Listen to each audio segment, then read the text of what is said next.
Good afternoon, I'm Sharon Hartley from the University of Verona, and in the light of the COVID emergency situation, so many people are now teaching online who perhaps weren't teaching online before. It's new to them, and because of that there's been a preoccupation perhaps with the technology that people are using, but I want to stress the learning and the teaching process. So today I want to talk about teaching through and not to the machine. This talk is for those who perhaps don't have so much experience of teaching online. And here's the message: keep calm, plan, take it one step at a time, particularly when teaching in video conferencing. So this is the story of the University of Verona in the COVID-19 emergency. A significant date for us in Italy was the 9th of March, which signified lockdown on a nationwide level. And this meant that teachers in schools and universities were in the situation they found themselves having to teach online from one day to the next. And many were not used to doing this. In the university, for example, people used a learning management system such as Moodle to upload slides perhaps, but didn't use the technology for teaching purposes. The University of Verona provided us with two options, apart from the learning management system, the Moodle, which we'd been using anyway, to cope with this the emergency. One was Panopto, where lecturers can simply record their lessons, their lectures, and put them on the Moodle for students then to study autonomously. Another choice was video conferencing, and we for this used Zoom, the Pro version with up to 300 people in a room and unlimited time. So these were the two options, and the result, I'm afraid, was an initial moment of horror, blackness. What am I going to do? Widespread panic spread among the teachers. Fear of whether they were going to be able to teach at all, how they were going to be able to do it. Time management, it was going to take so much longer to do everything. Technology, would it work? How would it work? Oh yeah, and there was the virus as well in the background. So many of us looked a bit like this, confused, not knowing what we were doing. And some of the thoughts that went through people's heads were, what's Zoom? Will my hair look okay on video? How am I going to transform my teaching? How long should a lesson be? And again, you can't teach online. There was this idea that you can teach in the classroom, in a physical classroom, but you can't teach online. And perhaps because of this, a lot of people opted for simply videoing their lectures, a presentation like I'm doing right now, videoing a lecture, putting it online so that people could access it when they wanted to.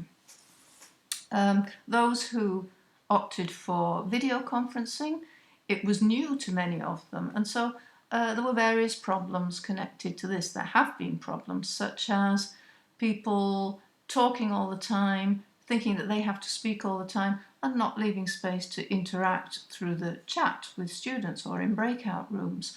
Another thing that people do is they have a kind of think aloud approach. So they say, okay, what's this green button here? Now if I click on this, will I be able to share my screen? Oh good, yes, it seems to be working.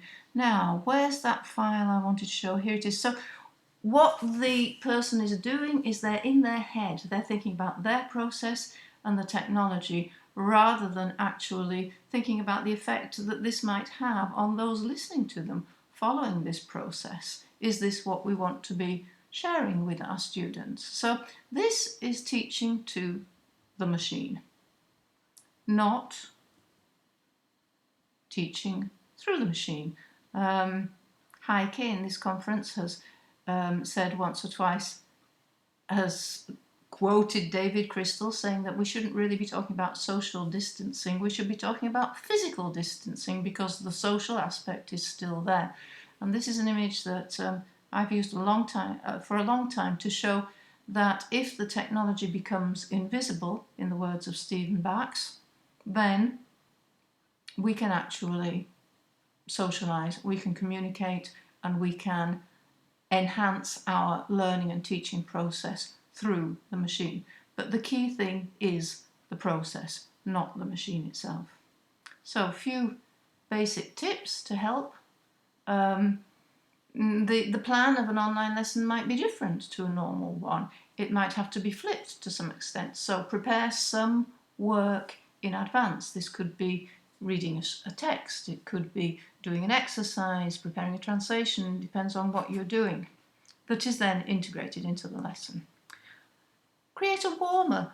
People who have a lot of experience of teaching in a classroom, suddenly when they go into an online environment, seem to forget basic strategies. But it's important for someone who's coming into a classroom online, just as it would be in real life. So this could be a chat box discussion during the emergency. Once I asked people to simply outline a moment of joy in the weekend to raise the level of the emotional level, psychological level of the group. And that was very successful. Reviewing a previous lesson on a whiteboard, or some kind of formative assessment on Mentimeter, or brainstorming.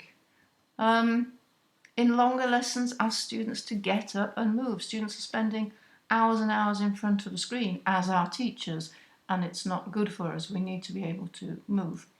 Provide work to do outside class afterwards. A group on WhatsApp who meet together to do some work. Again, if I think about translation, we had a group on WhatsApp. We had various groups where people prepared part of a translation, and they then published that on Padlet. And when we came into the lesson, we looked at these things together. Parley was another app that we used for discussions, for asynchronous discussions, not in the class. So provide work to do outside class. Pace the lesson. If you use breakout rooms, provide clear tasks. Demonstrate them before people go into the breakout room. People should have clear roles. Who is going to share their screen? Do they know how to do it? Vary the activities. So activity types as well, sometimes speaking, discussion, sometimes even reading, and don't be afraid of silence or of sending students to do something and come back. Video conferencing lessons can also be recorded. I recorded mine and put them on Moodle, and a lot of people who actually attended class went back and looked at those later. So this is a useful added extra. Use your common sense. If you don't know how to embed an audio file into your Moodle, or you can't do it, or you haven't got time, just play it on your telephone with to the computer's microphone. So often a common sense hack is all you need. And finally, pace yourself as well. Teaching with technology, as teaching normally, requires plan B, plan C in case something goes wrong. This happens in the physical space as well. So you need to be able to pace yourself as a teacher. And the question of assessment. Formative assessment is particularly suited to online environments. So something like Mentimeter, for example, you can ask students for a quick description of the course. This provides feedback to you. Or it could be something like, what was difficult for you? This could be done in the chat box as well, but seeing it as a word cloud somehow brings it out. Okay, so I would like to finish this presentation with doing something similar. We're going to go to another Menti. I've put it into the chat box, so go to www.menti.com, not mentimeter.com, and put in that code that I've just given you, and you can write 3 words to describe this conference so that we can finish in the same way that Heike started only yesterday morning.